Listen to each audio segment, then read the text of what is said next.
मतलब म्हणजे प्रोसेस काफ़ी रिगरस आहे. मतलब तुम्हाला कन्सिस्टंटली अभ्यास करायला लागतं.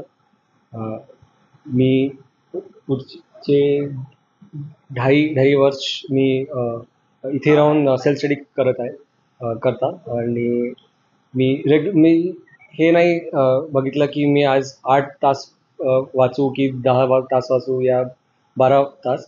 माझा होता कि आजचा जो माझा टारगेट है क्या मैं उसे कंप्लीट कर सकता हूँ कि मैं उसे ख़त्म कर सकता हूँ, वो मेरा एक हमेशा एक इंटेंशन रहे. सो उसके हिसाब से मी असे टार्गेट बसवले महिने दर महिने आणि त्याला कंप्लीट केला आणि एक्झाम तर हेच झालं. आणि बाकी तर मतलब अभ्यास तर आहे पण यामध्ये आजचा थोडाफार लक फॅक्टर पण असते. अभ्यास तुम्हाला आगे पुढे घेऊन जा सकते हैं, पर इसमें बाकी भी फैक्टर्स हैं जैसे आपकी इंटरव्यू कैसा है, आपका बोर्डला तुम्हाला तुमचा उत्तर पसंत आला की नाही, हे सब फॅक्टर्स यामध्ये इन्व्हॉल्व होतात. मी 11वी-12वीत इंजिनिअरिंग तरफ माझा रुझान होता. तर मी फक्त ही decision to not come to medical services was before all self. मी IIT खडगपूरमधून कम्प्युटर सायन्स आणि इंजिनिअरिंग केलं. उसके बाद आई वॉज इन मायक्रोसॉफ्ट. तीन वर्ष मी तिथे काम केलं आणि तिथे मी सायबर सिक्युरिटी डोमेनमध्ये होतो.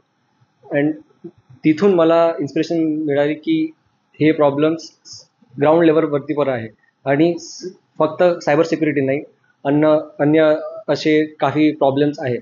तर मी विचारलं की असं कोणचा करिअर आहे की ज्यामध्ये मी हे सारे प्रॉब्लेम्सला सोल्युशन कर सकतो का या सॉल्व करू शकतो.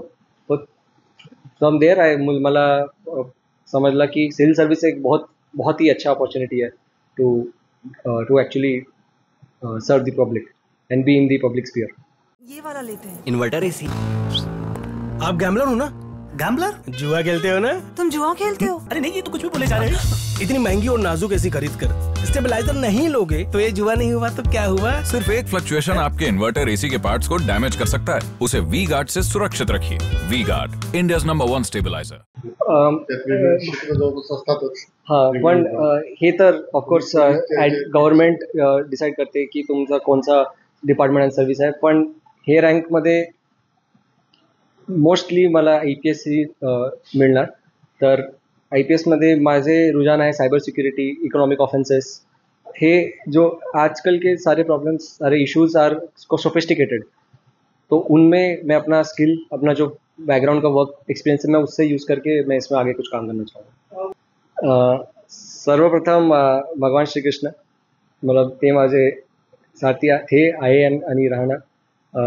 त्याच्यानंतर माझे आईबाबा आणि माझी दादी, माझी बहीण, माझे जिजाजी, हे यांनी मला काफ़ी सपोर्ट केला इन दिस होल प्रोसेस. की मला कधी मला कधी मी लो फील करायचं तर ते मला बूस्टअप करायचं आणि असं फुल जर्नी झाली. संदेश, तुमचा अगर काही पण लक्ष्य है, अगर आप ठान ले कि मुझे ये करना है, आप उसके लिए पहले पूरा बैकग्राउंड चेक कर लीजिए कि इसके लिए क्या लगता है, क्या आपको करना चाहिए, क्या नहीं करना चाहिए. और एक बार फिर भी आपका मन नहीं विचलित हो रहा है कि अगर आप लोग डरा रहे हैं कि ये नहीं हो सकता, ये हो सकता है, अगर फिर भी आपका मन लगा है कि करना है तो फिर आपने कर देना चाहिए. क्योंकि वो आवाज़ आपके अंदर से आ रही है, आपने सारे पॉजिटिव्स नेगेटिव्स सुन लिए हैं, फिर भी आप लगे हो तो इसका मतलब कुछ तो हिट कर रहा है आपके अंदर. तो आई थिंक उसको फॉलो करना चाहिए. मी काही ट्यूशन नाही लावली, काही कोचिंग नाही लावली. फक्त कम्प्लिटली सेल्फ स्टडी असते. माझी सेल्फ स्टडी होती. आणि हां, मी टेस्ट सिरीज जरूर लावले, पण ते पण मी घरून बसून लिहायचो आणि त्याला मी सेंड करायचो ऑनलाइन अँड वो इवैल्यूएशन मला भेटतं.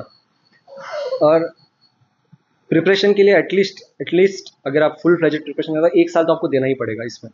मतलब ये मेरा हो सकता है आप कम भी ले लें, बट मुझे 1 साल लगा टू समझने के लिए कि भाई ये एग्ज़ाम है क्या, इसकी डिमांड क्या है. मेरा ये सेकंड प्रॉपर अटेम्प्ट रहा है. पहले लास्ट ईयर मेरा मेंस, मुझे इंटरव्यू कॉल 12 मार्क्स से मेरा छूट गया. तो मैंने देखा कि मैं क्या गलत किया है एंड उस पर वर्क करके मैंने इस बार मेंस, और मेरा फर्स्ट इंटरव्यू था, सेकंड मेंस फर्स्ट इंटरव्यू.